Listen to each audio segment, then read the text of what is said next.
అల్పపీడన ప్రభావంతో చిత్తూరు జిల్లాలో భారీ వర్షాలు కురుస్తున్నాయి. రాత్రి నుంచి ఎడతెరిపి లేకుండా కురుస్తున్న వర్షాలకు జిల్లాలో వాగులు వంకలన్నీ పొంగిపొర్లుతున్నాయి.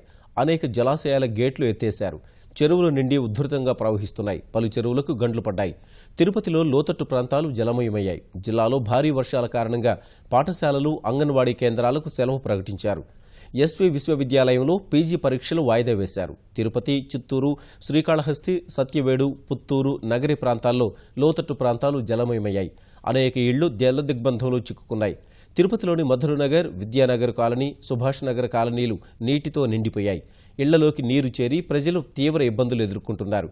లోతట్టు ప్రాంతాల ప్రజలను పునరావాస కేంద్రాలకు తరలిస్తున్నారు. లోతట్టు ప్రాంతాల ప్రజలకు భోజన వసతులు ఏర్పాటు చేస్తున్నారు.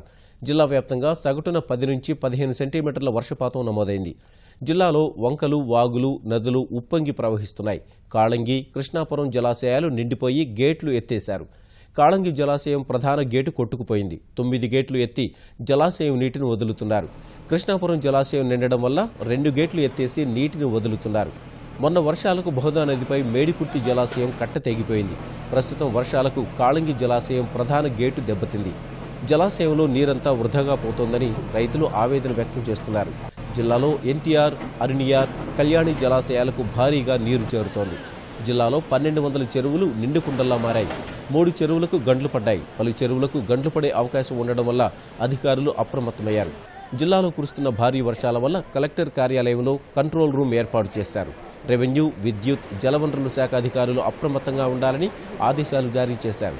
చెరువులు, గండ్లను ఎప్పటికప్పుడు పూడ్చాలని కలెక్టర్ ఆదేశాలు జారీ చేశారు. లోతట్టు ప్రాంతాల ప్రజలు అప్రమత్తంగా ఉండాలని అధికారులు సూచిస్తున్నారు.